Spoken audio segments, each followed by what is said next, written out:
എന്നിലെരിഞ്ഞു തുടങ്ങിയ തീക്കനൽ നെഞ്ചിനകത്ത് പടർന്നു പിടിച്ചത് പടപൊരുതുവാൻ വെറി പിടിച്ചു തിക്കടലിളകി വരുന്നത് പോലെ മരവിച്ചു തുടങ്ങും നെഞ്ചിൻ കഥകിൽ മുട്ടി വിളിച്ചത് പോലെ ഭയം അത് മാഞ്ഞു പോകെ ആത്മാവിൻ പഴുതിലൂ. ഇത് സിദ്ധാർത്ഥം ജോയ്, ഞങ്ങളുടെ പ്രിയപ്പെട്ട സിദ്ധാർത്ഥ്. ഈ വർഷത്തെ UPSC പരീക്ഷയിൽ 271 റാങ്കാണ് സിദ്ധാർത്ഥ് നേടിയിട്ടുള്ളത്. അപ്പം ഞങ്ങളുടെ മലയാളം സ്റ്റുഡൻ്റാണ്.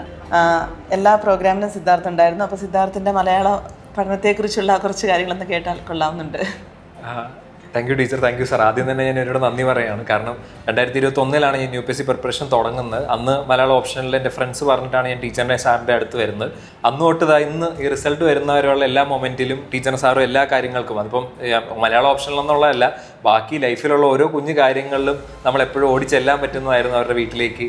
ടീച്ചറായാലും സാറായാലും ശ്രാവണായാലും എല്ലാവരും നമുക്ക് ആ ഒരു ഫാമിലിയുടെ പാർട്ടായിട്ട് തന്നെയാണ് ടീച്ചറും സാറും എന്നും കണ്ടിട്ടുള്ളത്. ആൻഡ് ഇത്തവണ എക്സാം തുടങ്ങുമ്പോൾ അല്ലെങ്കിൽ മെയിൻസ് തുടങ്ങുമ്പോൾ തന്നെ സൈലവും ജാലകവും ചേർന്നിട്ടായിരുന്നു ടെസ്റ്റ് സീരീസും കാര്യങ്ങളെല്ലാം ചെയ്തിട്ടുള്ള ക്ലാസ്സുകളാണെങ്കിലും.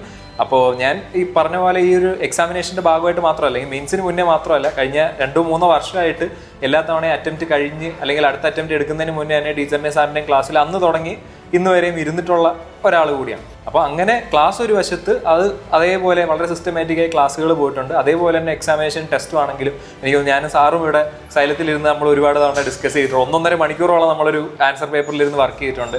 അതേപോലെ തന്നെ ടീച്ചർ മാർക്ക് ഇടാനാണ് ഏറ്റവും കൂടുതൽ പാട്. ടീച്ചർ ഒരു കാര്യത്തിലൊരു മാർക്ക് ഇട്ട് കഴിഞ്ഞാൽ നമുക്കറിയാം അതിനേക്കാൾ കൂടുതൽ നമുക്ക് പരീക്ഷയ്ക്ക് കിട്ടും. അത്രയും ഇത് ചെയ്തിട്ട് ടീച്ചർ വളരെ സൂക്ഷ്മമായി ഓരോ പോയിന്റും പറഞ്ഞു തരുമായിരുന്നു. അങ്ങനെ പരീക്ഷയ്ക്ക് മുന്നേ അവസാനം ടീച്ചർ ഓക്കെ പറയുമ്പോഴാണ് നമുക്ക് ഓക്കെ കോൺഫിഡൻസ് ആയി ഇത് നമുക്ക് അവിടെ എഴുതാം എന്നുള്ള രീതിയിലേക്ക് വരുന്നത്. അപ്പോൾ ആ തരത്തിൽ എൻ്റെ മലയാളം ഓപ്ഷണൽ പ്രിപ്പറേഷനെ, മലയാളം ഓപ്ഷണൽ ഒരു സബ്ജക്റ്റ് എന്നുള്ള നിലയിൽ മാത്രമല്ല, മലയാള സാഹിത്യത്തെ, ഞാനൊരു ഇംഗ്ലീഷ് സാഹിത്യ ബിരുദാനന്തര ബിരുദ കഴിഞ്ഞ ഒരാളാണ്. അപ്പോൾ എന്നെ പറയുന്ന പോലെ മലയാള സാഹിത്യത്തിൽ ഉണ്ടായിരുന്ന ഒരു താല്പര്യത്തെ വളരെ മറ്റൊരു തലത്തിൽ നോക്കി കാണാൻ കൂടി സഹായിച്ചിട്ടുള്ള 2 ആൾക്കാരാണ് ടീച്ചറും സാറും. അതുകൊണ്ട് ടീച്ചറിനും സാറിനും ജാലകത്തിനും സൈലത്തിനും ഈ അവസരത്തിൽ ഞാൻ എൻ്റെ ഹൃദയം നിറഞ്ഞ നന്ദി രേഖപ്പെടുത്തുകയാണ്. Thank you.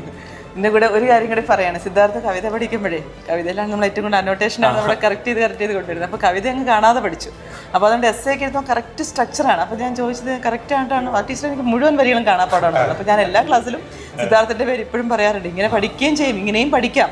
അതൊരു വേയാണ് അല്ലേ, അതൊരുപാട് ഗുണകരമാകുന്നുണ്ട്. പഠിക്കുന്ന സമയത്ത് ഇഷ്ടപ്പെട്ട് പഠിച്ചു എന്നുള്ളതും വളരെ സന്തോഷം. പിന്നെ നമ്മളും സിദ്ധാർത്ഥ് പറഞ്ഞതുപോലെ തന്നെ നമ്മുടെ കുട്ടികളെല്ലാവരും തന്നെ കുടുംബത്തിൻ്റെ ഒരു അംഗം പോലെ തന്നെയാണ്. അതിൽ സിദ്ധാർത്ഥ ഒട്ടും കുറവല്ല.